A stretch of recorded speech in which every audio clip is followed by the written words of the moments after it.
Those Barren Leaves, Part 1, An Evening at Mrs. Aldwinkle's, a novel by Aldous Huxley. Chapter 1. The little town of Vezza stands at the confluence of two torrents that come down in two deep valleys from the Apuan Mountains. Turbulently, for they still remember their mountain source, the united streams run through the town. Silence in Vezza is the continuous sound of running waters. Then, gradually, the little river changes its character, the valley broadens out, soon the hills are left behind, and the waters, grown placid as a Dutch canal, glide slowly through the meadows of the coastal plain and mingle with the tideless Mediterranean. Dominating Vezza itself, a bold promontory of hill juts out like a wedge between the two valleys. Near the top of the hill, and set in the midst of ilex trees and tall cypresses that rise up blackly out of the misty olives, stands a huge house. A solemn and regular facade, 20 windows wide, looks down over the terraced cypresses and the olive trees onto the town. Behind and above this facade one sees irregular masses of buildings climbing up the slopes beyond, and the whole is dominated by a tall, slender tower that blossoms out at the top, after the manner of Italian towers, into overhanging machicolations.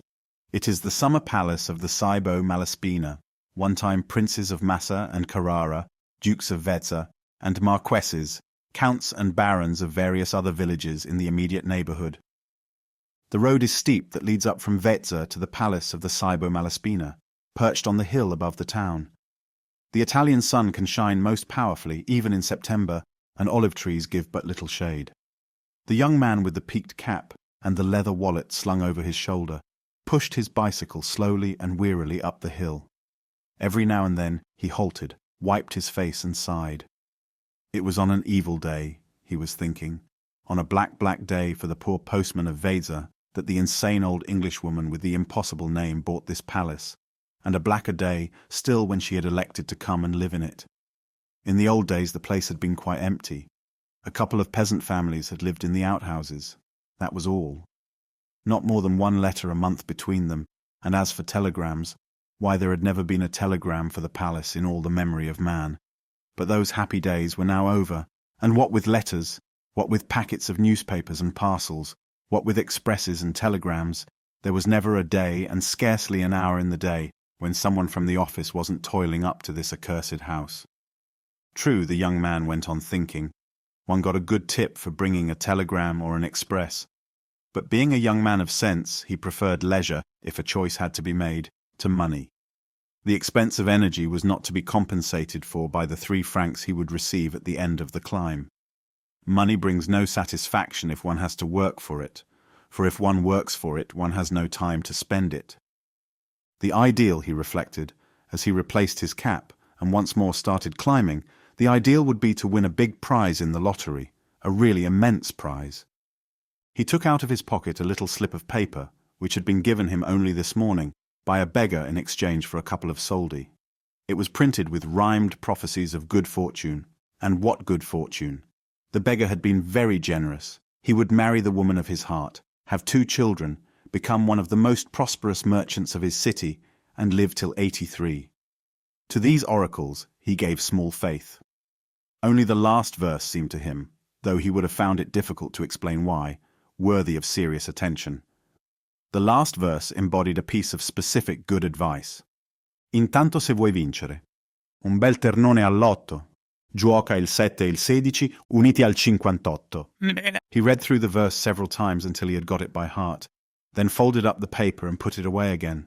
7, 16 and 58. There certainly was something very attractive about those numbers. Gioca il 7 e il 16. Uniti al 58. He had a very good mind to do as the oracle commanded. It was a charm, a spell to bind fate. One couldn't fail to win with those 3 numbers. He thought of what he would do when he had won. He had just decided on the make of car he would buy. One of the new 40-horsepower Lancias would be more elegant, he thought, than a Fiat and less expensive, for he retained his good sense and his habits of economy even in the midst of overflowing wealth, than an Isotta Fraschini or a Nazaro, when he found himself at the foot of the steps leading up to the palace door.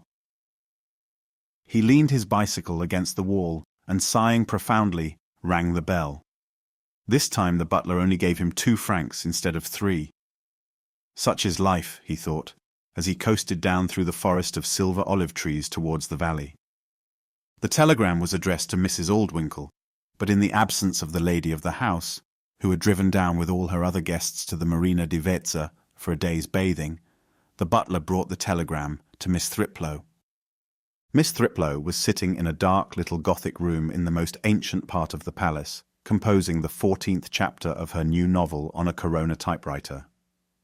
She was wearing a printed cotton frock, huge blue checks ruled, tartan fashion on a white ground, very high in the waist, very full and long in the skirt, a frock that was at once old-fashioned and tremendously contemporary, schoolgirlish and advanced, demure, and more than Chelsea-ishly emancipated.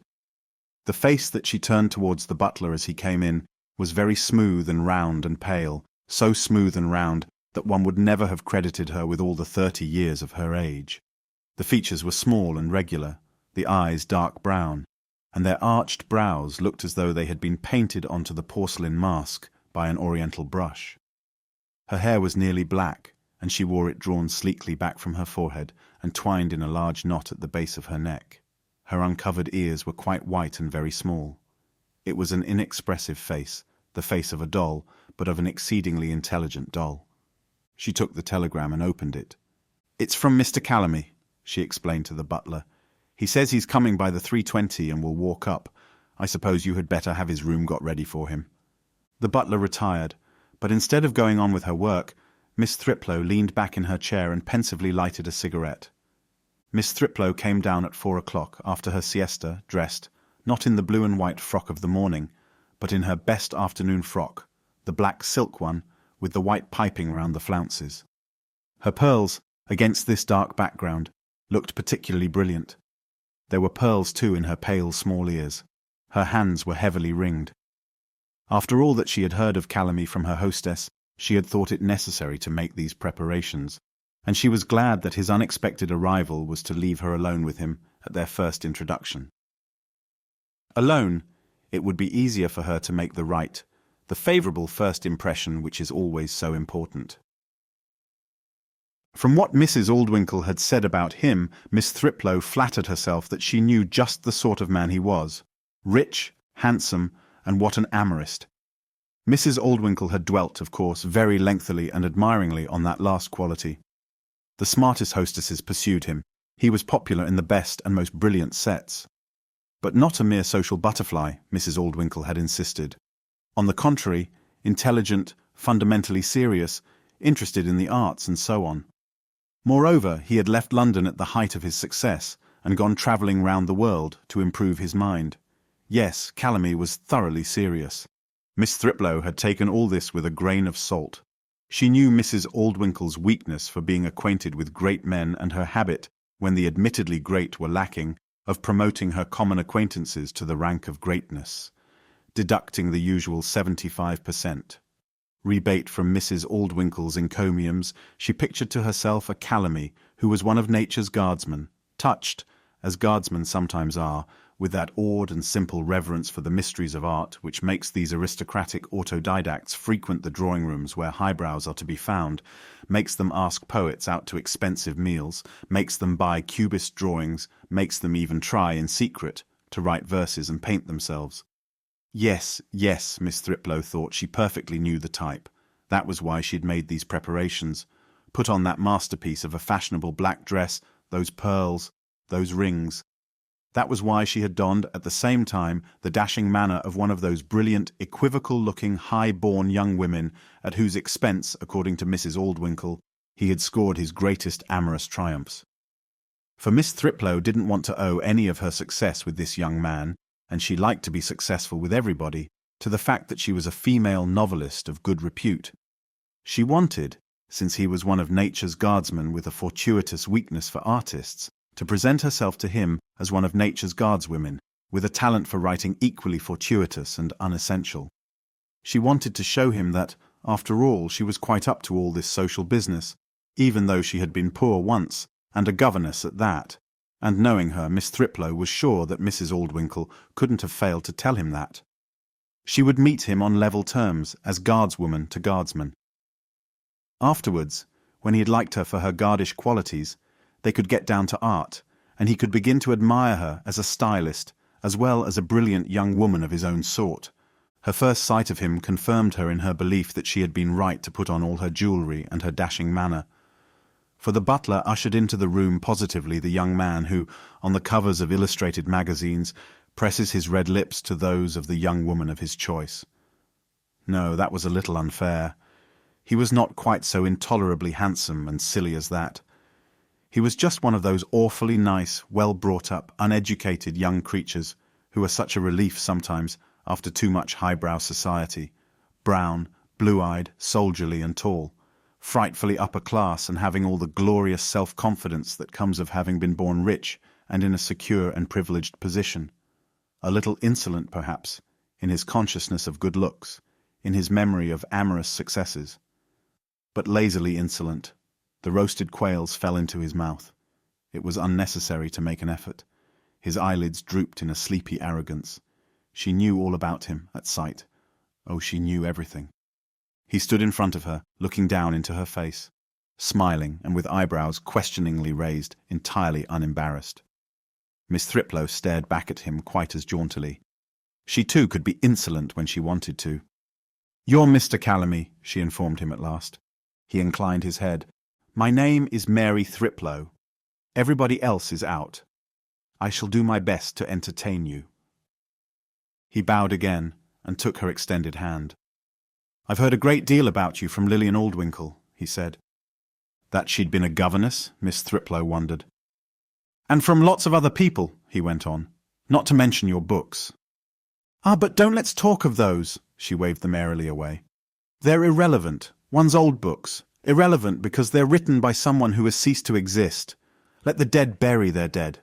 The only book that counts is the one one's writing at the moment. And by the time that it's published and other people have begun to read it, that too has become irrelevant, so that there never is a book of one's own that it's interesting to talk about." Miss Thriplow spoke languidly, with a little drawl, smiling as she spoke and looking at Calamy with half-closed eyes. "Let's talk of something more interesting," she concluded. "The weather?" he suggested. "Why not?" "Well, it's a subject," said Calamy, "about which, as a matter of fact, I can speak at the moment with interest, I might almost say with warmth." He pulled out a coloured silk handkerchief and wiped his face. "Such an inferno as those dusty roads in the plain I never walked through before. Sometimes, I confess, in this Italian glare, I pine for the glooms of London, the parasol of smoke, the haze that takes the edge off a building at 100 yards and hangs mosquito netting halfway down every vista."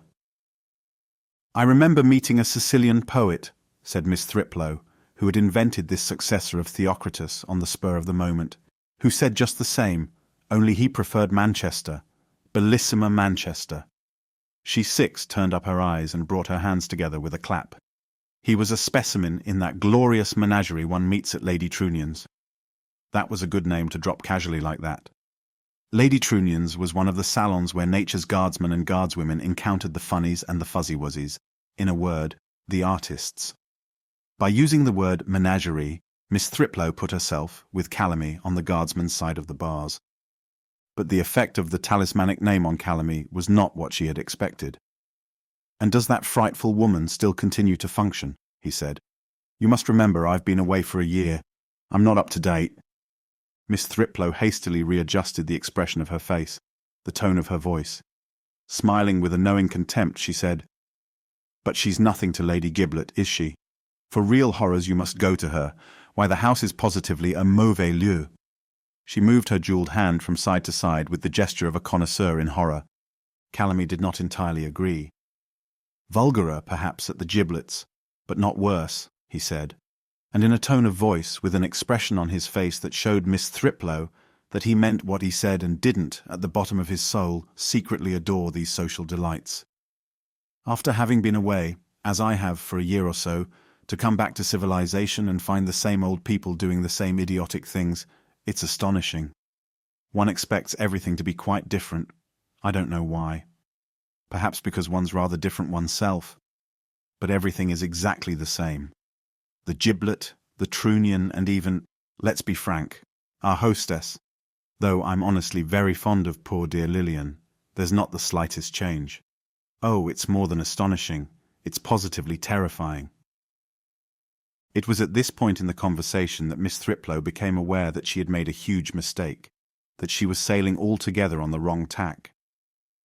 Another moment, and she would have consummated a hideous error in social judgment, have irreparably made what she called in her jovial undergraduate-ish moments a floater. Miss Thriplow was very sensitive about her floaters. Memories of floaters had a way of sticking deep in her spirit, making wounds that never thoroughly healed. Cicatrized, the old scars still hurt from time to time. Suddenly, for no reason, in the middle of the night, or even in the middle of the jolliest party, she would remember an ancient floater, just like that à propos de bottes, would remember and be overcome by a feeling of self-reproach and retrospective shame. And there was no remedy, no spiritual prophylaxis. One might do one's best to invent triumphantly right and tactful alternatives to the floater. Imagine oneself, for example, whispering to Sister Fanny the mollifying instead of the bitter wounding phrase, might walk in fancy with the airiest dignity out of Bardolph's studio into the dirty little street, past the house with the canary hanging in the window, an exquisite touch the canary, away, away.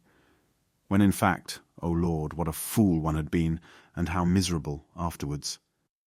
In actual fact, one had stayed.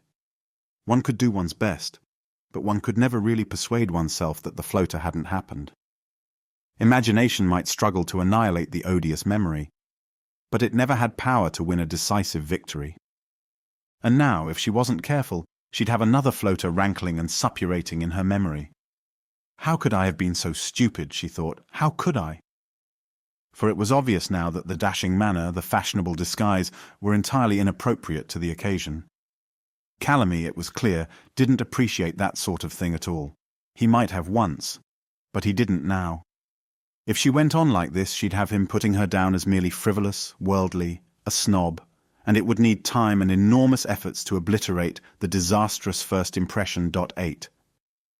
Surreptitiously Miss Thriplow slipped the opal ring from off the little finger of her right hand, held it for a moment, clenched out of sight in her left.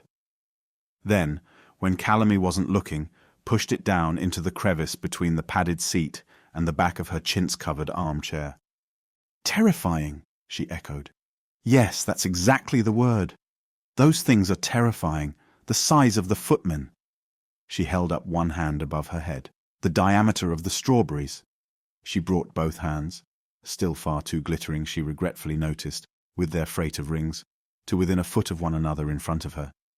The inanity of the lion hunters, the roaring of the lions. It was unnecessary to do anything with her hands now. She dropped them back into her lap and took the opportunity to rid herself of the scarab and the brilliance. And like the conjurer who makes patter to divert attention from the workings of his trick, she leaned forward and began to talk very rapidly and earnestly. And seriously, she went on, putting seriousness into her voice and smoothing the laughter out of her face so that it was wonderfully round, earnest and ingenuous. What rot the lions do roar! I suppose it's awfully innocent of me, but I always imagined that celebrated people must be more interesting than other people. They're not. She let herself fall back rather dramatically into her chair. In the process, one hand seemed to have got accidentally stuck behind her back. She disengaged it, but not before the scarab and the brilliance had been slipped into the cache. There was nothing left now but the emerald. That could stay. It was very chaste and austere, but she would never be able to take off her pearls without his noticing. Never, even though men are so inconceivably unobservant. Rings were easy enough to get rid of, but a necklace. And they weren't even real pearls. Calamy, meanwhile, was laughing. I remember making the same discovery myself, he said. It's rather painful at first. One feels as though one has been somehow swindled and done in.